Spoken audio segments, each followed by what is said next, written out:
बातें करते हम खेतों की और उसके रखवाली की, बाग बगीचा फल फूलों और फसलों की हरियाली की। हम बीजों की बातें करते उत्तम जल संसाधन की, हम तकनीकी बातें करते फसलों के उत्पादन की। हर किसान का सपना सच हो जीवन सुखद बनाने को, गाँव-गाँव के हर आंगन का प्यारा सा ये दर्शन। कृषि दर्शन, कृषि दर्शन, कृषि दर्शन, कृषि दर्शन, कृषि दर्शन, कृषि दर्शन, कृषि दर्शन, कृषि दर्शन। नमस्कार, जोहार। कृषि दर्शन के इस अंक में आप सभी का स्वागत है। किसान भाइयों, आज का अंक होने वाला है बहुत ही खास। जी हाँ, आज हम आपको बताने वाले हैं कि किस तरह से आप खेती करके अपने जीवन में उन्नति और तरक्की पा सकते हैं, साथ ही अपने जीवन को संवार सकते हैं। पर उससे पहले कार्यक्रम की शुरुआत करते हैं और देखते हैं कृषि समाचार। नमस्कार, कृषि समाचार में आपका स्वागत है। मैं हूं मृदुला। आइए देखते हैं आज कृषि समाचार में क्या है खास। मछली पालकों के लिए रियरिंग तालाब निर्माण योजना, पशुपालक अनुदान पर ले सकते हैं पशु आहार, कद्दू के बेहतर उत्पादन के लिए लगाएं उन्नत प्रभेद पूसा नवीन। अब समाचार विस्तार से। राज्य में मछली पालन के विकास के लिए रियरिंग तालाब निर्माण योजना चलाई जा रही है। इसकी कुल योजना लागत 5,08,000 रुपये है। इसमें अनुसूचित जनजाति के लाभुक को कुल योजना लागत का 80% और अन्य श्रेणी के लाभुक को 70% अनुदान देने का प्रावधान है। राज्य के मछली पालक इस योजना से लाभ लेने के लिए जिला मत्स्य कार्यालय से संपर्क कर सकते हैं। राज्य पशुपालक अनुदानित दर पर पशु आहार और पूरक आहार ले सकते हैं। इसमें संतुलित पशु आहार की कीमत 24 रुपये प्रति किलोग्राम है। इसमें 25% का अनुदान दिया जा रहा है। इसके अलावे एरिया स्पेसिफिक मिनरल मिक्सचर और अन्य मिनरल मिक्सचर की कीमत 120 रुपये प्रति किलोग्राम है। इसमें 50% अनुदान दिया जा रहा है। किसान भाइयों, रबी दलहनी फसल चना और मटर के बेहतर उत्पादन के लिए सही समय पर फसल लगाएं। बुआई से पहले बीजोपचार जरूर करें। साथ ही बुआई में कतार और पौधों के बीच अनुशंसित दूरी पर ही लगाएं। चना और मटर में उर्वरक का प्रबंधन जो हम करते हैं, तो जो यूरिया है, नाइट्रोजन, फास्फोरस, पोटेशियम, सल्फर, 3 चीज़ों का व्यवहार उसमें किया जाता है। तो जो फास्फोरस पोटेशियम की पूरी मात्रा जुताई के समय, बुआई के समय ही देते हैं। नाइट्रोजन की मात्रा को 2 बार में हम दे सकते हैं, एक हमको 1 महीने बाद और फिर एक बार ग्रेन जब बीज बनता है तो उस समय हम दें तो अच्छा है। यदि हो सके तो दूसरा जो बार हम जब यूरिया देते हैं उसके जगह यदि नैनो यूरिया का इस्तेमाल करें तो फसल और भी अच्छी होगी। और किसान भाई सल्फ़र का व्यवहार जरूर करें। सल्फ़र हम बहुत सारे उर्वरक, अमोनियम सल्फेट, ऐसे करके बहुत सारे उर्वरक मार्केट में है, उनका व्यवहार जरूर करें, जिससे कि उसमें जड़ में गांठ अच्छा बने, जिससे कि हमारा उत्पादकता अच्छी हो। लत्तेदार सब्जी फसल कद्दू की आगात खेती के लिए दिसंबर से जनवरी तक बुआई कर सकते हैं। झारखंड में कद्दू के बेहतर उत्पादन के लिए उन्नत प्रभेद पूसा नवीन या अर्का बहार लगाएं। कद्दू की बुआई में 4 से 6 किलोग्राम बीज प्रति हेक्टेयर की दर से लगाएं। थाला बनाकर बीज बोएं। प्रति थाला 3 से 5 बीज बोएं। बुआई में कतारों और पौधों के बीच 2.5 से 3 मीटर की दूरी रखें। अच्छी उपज के लिए उन्नत प्रभेद पूसा नवीन या अर्का बहार की उत्पादन क्षमता 150 से 200 क्विंटल प्रति हेक्टेयर है। राज्य के जो किसान ऊपरी जमीन यानी टाड़ खेत में सब्जी फसल या किसी अन्य फसल की खेती कर रहे हैं तो उसमें निकौनी का काम करने के लिए पेग हो का इस्तेमाल कर सकते हैं। इसकी कार्यक्षमता 18 से 20 डिसमिल प्रतिदिन है। आइए जानते हैं बैगन फसल में रासायनिक दवा के बिना बंधक और फल छेदक कीटों की रोकथाम कैसे करें। किसान भाई, बैगन फसल में शूट यानी बंधक कीट और फल छेदक कीट की रोकथाम के लिए एक गंधपास यानी एक फेरोमोन ट्रैप 5 एकड़ की दर से खेत में लगा दें। और अब एक नजर राज्य के 5 प्रमुख शहरों के मौसम के मिजाज पर। आज राज्य के 5 प्रमुख नगरों के अधिकतम और न्यूनतम तापमान कुछ इस प्रकार दर्ज किए गए। रांची का अधिकतम तापमान 29 डिग्री सेल्सियस और न्यूनतम रहा। कृषि समाचार में आज इतना ही। अगले दिन अगले अंक में फिर मुलाकात होगी कुछ ताजा तरीन खबरों के साथ। तब तक के लिए दीजिए इजाजत। नमस्कार, जोहार। तो अभी आपने देखा कृषि समाचार, जाना मंडी भाव, साथ ही अगले 24 घंटे के अंदर मौसम के मिजाज के बारे में। यहाँ हम रुकेंगे एक छोटे से विराम के लिए, पर आप कहीं जाइएगा नहीं, क्योंकि विराम में भी है आपके लिए संदेश।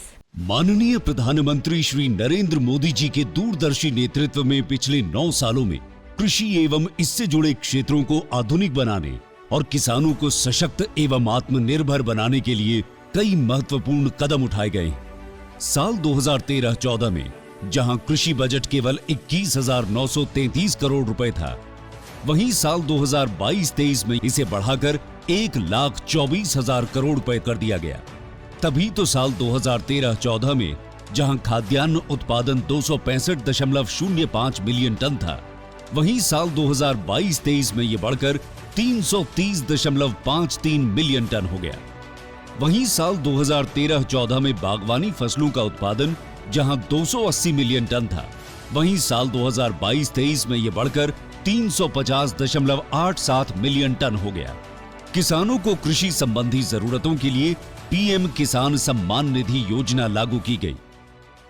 प्रधानमंत्री जो सम्मान निधि आती है ना, वो डायरेक्ट खाते में आती है, उसमें कोई दिक्कत नहीं, कोई व्यवधान नहीं। और फिर उसको निकाल के हम बाजरा को भी ले आते हैं, गेहूं को भी ले आते हैं, सरसों को भी ले आते हैं। बातें हमारी जो खेल चल तो बढ़िया। पीएम किसान सम्मान निधि द्वारा अब तक 11 करोड़ पात्र किसानों को 2,60,000 करोड़ रुपए से अधिक की धनराशि भेजी जा चुकी है। किसानों को प्राकृतिक आपदा और बेमौसम बारिश से होने वाले फसल नुकसान से बचाने के लिए प्रधानमंत्री फसल बीमा योजना की शुरुआत की गई। हमने 1,800 रुपये प्रीमियम भरा था। अधिक वर्षा होने की वजह से पूरी फसल खराब हो गई थी। उसका हमने इंश्योरेंस कंपनी को उनको सूचना दी और उनके प्रतिनिधि आके हमारे खेतों का निरीक्षण किया उन्होंने, और उसके बाद में फिर हमारा बीमा 2022 में 76,000 रुपये मुझे प्राप्त हुआ। प्रधानमंत्री फसल बीमा योजना के तहत अब तक 11 करोड़ 50 लाख से अधिक आवेदक किसानों को 1,35,248 करोड़ रुपए से अधिक भुगतान किया जा चुका है। साल 2014 के मुकाबले अब किसानों को दलहन, तिलहन और धान के उत्पादन लागत से 1.5 गुना ज्यादा एमएसपी दिया जा रहा है। इस बढ़े हुए एमएसपी दर पर साल 2020-21 में 2,44,159 करोड़ रुपए मूल्य की गेहूं व चावल की रबी और खरीफ फसलों की रिकॉर्ड खरीदी की गई। इसके तहत 991 लाख मैट्रिक टन से ज्यादा गेहूं व धान की खरीद की गई, जिससे 1 करोड़ 75 लाख से भी अधिक किसानों को फायदा हुआ। एग्री इंफ्रास्ट्रक्चर फंड के तहत 1 लाख करोड़ रुपए की मदद से कृषि और इससे संबंधित बुनियादी ढांचों को विकसित किया जा रहा है। AIF के थ्रू हमको लोन मिला, जिससे ये मिल चल रही है। इस क्षेत्र में ऐसी और भी मिलें हैं, और भी प्रोजेक्ट हैं जो चल रहे हैं। ये सरकार का बहुत अच्छा इनिशिएटिव है, जिससे गांव में खुशहाली आ रही है। 412,68,000 से भी अधिक किसानों को नए किसान क्रेडिट कार्ड जारी किए गए। मिट्टी में पोषक तत्वों के अधिकतम उपयोग करने के लिए किसानों को सॉइल हेल्थ कार्ड जारी करने की शुरुआत की गई। विभिन्न चरणों में अब तक 23 करोड़ से भी ज्यादा सॉइल हेल्थ कार्ड्स जारी किए जा चुके हैं। किसान की आय में बढ़ोतरी करने और पर्यावरण को स्वस्थ रखने के लिए परंपरागत कृषि विकास योजना को बढ़ावा दिया गया। ये गंगा के किनारे जैविक खेती करना ये बहुत ही जरूरी जो सरकार का उपक्रम है। प्रदूषण फैलता है, उससे भी उसको राहत मिलती है, और इस तरह से फसल भी अच्छी होती है और उसकी गुणवत्ता भी अच्छी होती है। खेत स्तर पर जल उपयोग दक्षता बढ़ाने हेतु सूक्ष्म सिंचाई के प्रोत्साहन हेतु प्रति बूंद अधिक फसल योजना क्रियान्वित की जा रही है।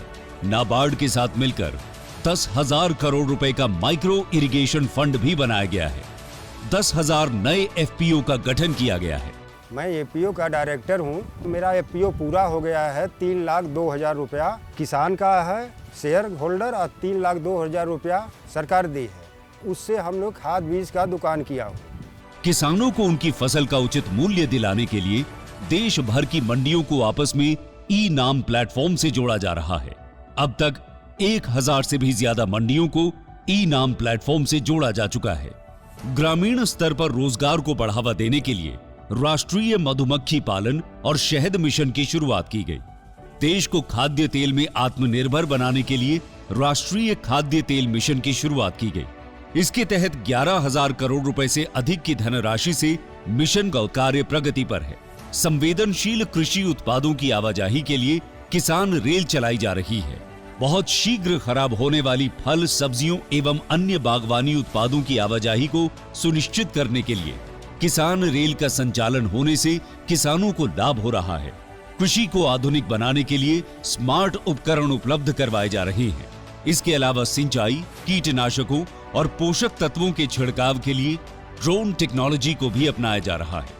ऐसी ही इच्छा शक्ति के साथ हमें आगे बढ़ना है।